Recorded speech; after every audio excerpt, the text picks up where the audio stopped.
Hello friends, എല്ലാവർക്കും പുസ്തക വീട്ടിലേക്ക് സ്വാഗതം.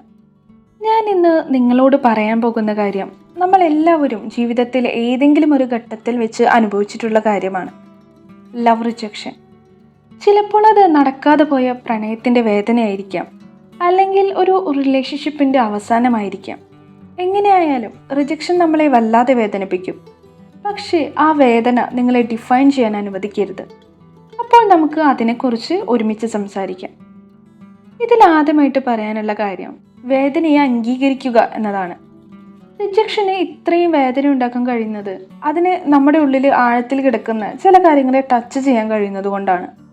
അത് ചിലപ്പോൾ നമ്മളുടെ വൾണറബിലിറ്റി ആയിരിക്കാം, പ്രതീക്ഷകളായിരിക്കാം, അല്ലെങ്കിൽ മറ്റുള്ളവരാൽ അംഗീകരിക്കപ്പെടണമെന്ന നമ്മുടെ ഒരു നീഡിനെ കൂടിയായിരിക്കാം അത് ടച്ച് ചെയ്യുന്നത്.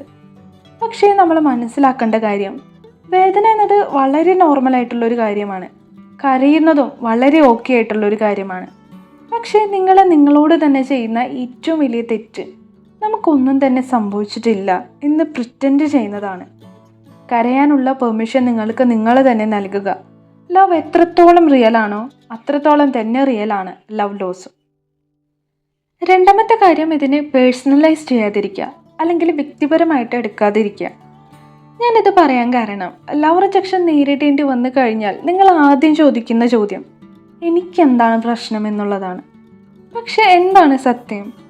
റിജക്ഷൻ എപ്പോഴും നിങ്ങളുടെ വാല്യൂയെ അല്ലെങ്കിൽ നിങ്ങളുടെ മൂല്യത്തെ അല്ല റിഫ്ലക്റ്റ് ചെയ്ത് കാണിക്കുന്നുണ്ടാവുക. ചിലപ്പോൾ അത് ടൈമിങ്ങിൻ്റെ കാര്യമായിരിക്കും, അല്ലെങ്കിൽ അത് അവരുടെ ചില റീസൺസും കൊണ്ടായിരിക്കാം. ചിലപ്പോഴൊക്കെ പ്രണയം രണ്ടുപേരിലും സംഭവിക്കണമെന്നില്ല ഒരേ സമയം. അത് തീർച്ചയായിട്ടും പെയിൻഫുൾ ആയിട്ടുള്ള കാര്യം തന്നെയാണ്. പക്ഷേ അതൊരു തോൽവിയല്ല.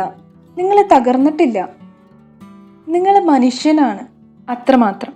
മൂന്നാമത്തെ കാര്യം, ആ വ്യക്തിയെ ഐഡലൈസ് ചെയ്യുന്നത് ഒഴിവാക്കുക എന്നുള്ളതാണ്.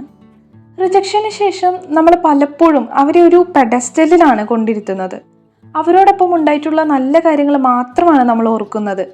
ജീവിതം മുഴുവൻ അങ്ങനെയായിരുന്നെങ്കിൽ എത്ര നന്നായിനെ എന്നാണ് നമ്മൾ ചിന്തിക്കുക. പക്ഷേ ശരിക്കുമുള്ള പ്രണയം അട്രാക്ഷൻ മാത്രമല്ല, പരസ്പരം നമ്മളെടുക്കുന്ന മ്യൂച്വൽ എഫേർട്ട്, അണ്ടർസ്റ്റാൻഡിങ്, ടൈമിങ്, ഇതെല്ലാം ആവശ്യമായിട്ടുള്ളൊരു കാര്യമാണ് പ്രണയം. അപ്പോൾ അവർ നമ്മളിൽ നിന്ന് അകന്നു പോയിട്ടുണ്ടെങ്കിൽ അതിനർത്ഥം അവർ നമ്മളോടൊപ്പം നിൽക്കേണ്ടിയിരുന്ന ആളല്ല എന്ന് തന്നെയാണ്. ജീവിതത്തിൽ നിങ്ങൾക്ക് പറഞ്ഞു വെച്ചിട്ടുള്ള ഒരു പ്രണയമാണെങ്കിൽ അത് നിങ്ങൾക്ക് നിരന്തരമായിട്ട് ചേസ് ചെയ്യേണ്ടി വരില്ലായിരുന്നു.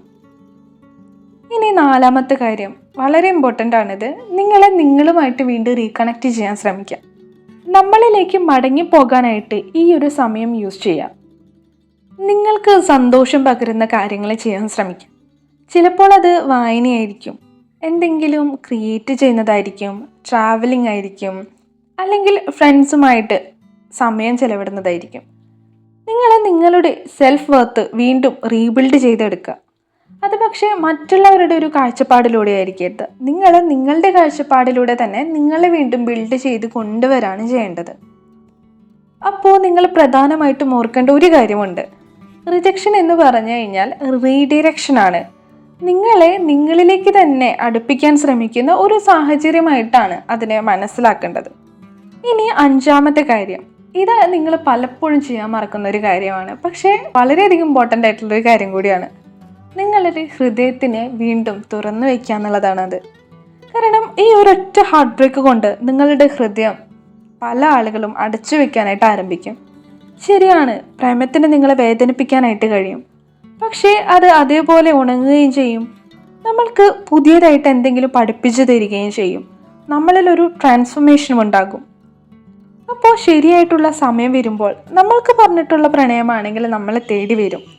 അപ്പോൾ നമ്മൾ കുറച്ചും കൂടി സ്ട്രോങ്ങർ ആകാനും കുറച്ചുകൂടി നന്നായി ചിന്തിക്കാനും നമ്മളോട് തന്നെ ട്രൂത്ത്ഫുള്ളായി ഇരിക്കാനുമാണ് ശ്രമിക്കേണ്ടത്. ഈ 5 കാര്യങ്ങളാണ് പ്രധാനമായിട്ടും ഒരു റിജക്ഷൻ ഫേസ് ചെയ്തുകൊണ്ടിരിക്കുന്ന ആളുകളോട് പറയാനുള്ളത്. പക്ഷേ അവസാനമായിട്ട് എനിക്കൊരു കാര്യം കൂടി നിങ്ങളോട് പറയാനുണ്ട്. നിങ്ങളിപ്പോൾ ഒരു റിജക്ഷനിലൂടെ കടന്നു പോവുകയാണെങ്കിൽ എനിക്ക് നിങ്ങളെ മനസ്സിലാക്കാനായിട്ട് കഴിയും. പക്ഷേ ഞാൻ നിങ്ങൾക്കൊരു കാര്യം ഉറപ്പ് തരാണ്, ഈ സമയവും തീർച്ചയായിട്ടും കടന്നു പോകും. നിങ്ങളിപ്പോൾ ഏത് അവസ്ഥയിലാണോ ഉള്ളത് അതിനേക്കാളും ബെറ്റർ ആയിട്ടുള്ള രീതിയിൽ നിങ്ങൾക്ക് ഈ സമയത്തിനെ മറികടക്കാനായിട്ട് കഴിയും. അപ്പോൾ ഒരു വ്യക്തിക്ക് നിങ്ങളെ കാണാൻ കഴിഞ്ഞില്ലെങ്കിൽ കൂടിയും നിങ്ങൾ സ്നേഹത്തിന് അർഹനാണ് അല്ലെങ്കിൽ അർഹയാണ്. അതൊന്ന് മറക്കാതിരുന്നാൽ മാത്രം മതി. ഇനി ഈ വീഡിയോ നിങ്ങളെ ഹെൽപ്പ് ചെയ്തിട്ടുണ്ടെങ്കിൽ കമൻറ്റ് ബോക്സിൽ തീർച്ചയായിട്ടും അറിയിക്കാം. നിങ്ങളെ കംഫർട്ടബിൾ ആണെങ്കിൽ നിങ്ങളുടെ സ്റ്റോറി പറയാം, ഞാൻ എല്ലാം വായിക്കുന്നതായിരിക്കും. ഇനി നിങ്ങളൊരു ഹീലിംഗ് ജേണിയിൽ കൂടി പോയിക്കൊണ്ടിരിക്കുന്ന വ്യക്തിയാണെങ്കിൽ ഒന്ന് സബ്സ്ക്രൈബ് ചെയ്തോളൂ. നമുക്ക് ഈ പാതയിൽ ഒരുമിച്ച് മുന്നേറാം. അപ്പോൾ ടേക്ക് കെയർ.